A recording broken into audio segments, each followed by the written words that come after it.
everybody. Welcome to another great adventure over here on RJB Wildlife. On this adventure, we are here at the San Diego Zoo Safari Park, where I am going to be taking you through our State of the Park update. So if you're ready for another great adventure, let's go.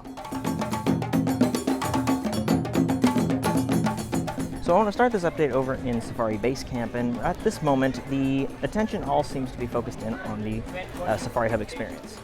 Now I'm hearing that the central hub for the Safari experience is supposed to open here in late October. However, I would expect that to be pushed more towards the end of the year. They are making a hard push to get this thing done, especially for the winter time period, which is another busy time of year for the park. But at this moment in time, they're just focused on getting it done. They are, however, paving the path that will connect Safari Base Camp to Elephant Valley, and the bridge has been completely paved over in concrete. So that portion's almost done. But the information surrounding the Safari Experience Hub is extremely important because it would also dictate what happens in Elephant Valley. And as it stands right now, the moment the Safari Experience Hub is completed, they will start working on the eastern yard and will be closing off that current viewing area. It is unclear whether or not the elephants will be viewable after that time frame. However, I have heard that they may do a kind of checkpoint situation behind the bats, and you'll be guided in by a member of the educational staff, and then that'll be how you view the elephants in their brand new renovated western habitat.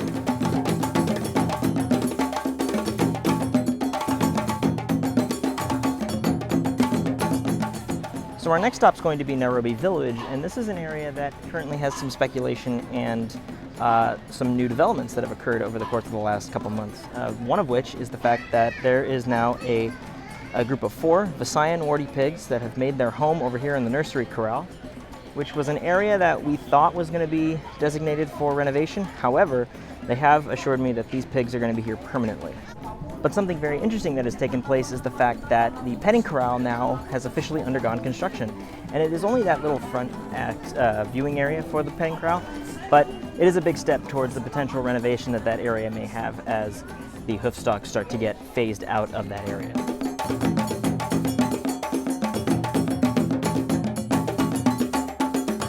So I've actually received some interesting news in regards to Gorilla Forest. In fact, there has been a breeding recommendation for a new silverback to come here. Now, of course, we don't know who that is, where he's coming from, or when that is going to take place. What I can tell you is what the assumption and the speculation is that that male is going to be young enough, hopefully, to be paired with the 2 young females, Leslie and Joanne.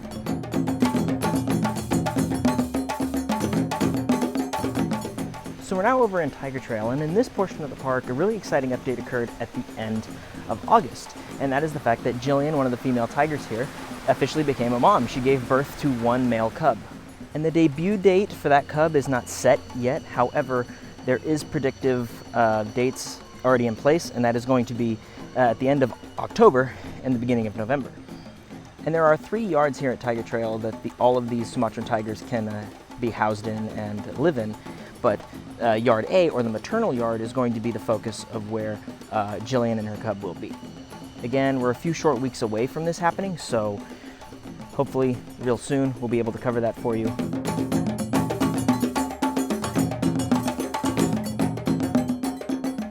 So now we're over here in Walkabout, Australia, and of course I was going to come over here and talk about how the Kangaroo Walkabout has been closed off as far as access for the kangaroos to the guest paths, and just today they opened it up, I guess. So hopefully we can get in here, see some kangaroos, but this has been closed since about spring, so really exciting to have it back open.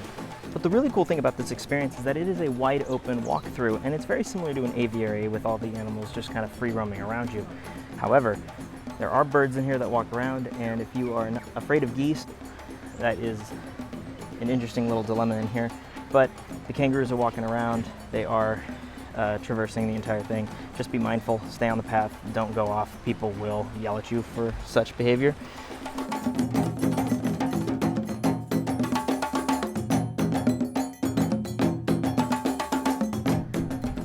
And finally, for this update, we are down here in the Africa area, and I kind of want to point out that there have been a lot of babies born down here, and the most prominent and significant of them is the Somali wild ass foal.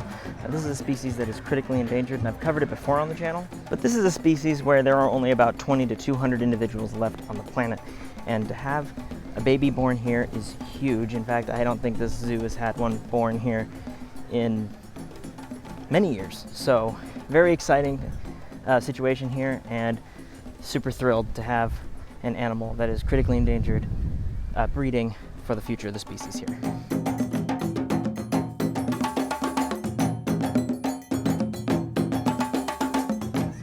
And of course, during this time of year, it is the Autumn Festival here at the San Diego Zoo Safari Park. This event includes a flurry of entertainment, including scarecrows that walk around the park and interact with you, along with the lantern show in the Mombasa Lagoon, as well as lights around the entirety of the park.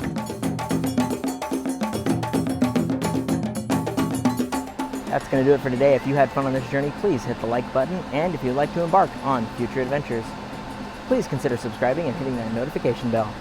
And until next time, I hope to see you all again on the next adventure on RJB Wildlife.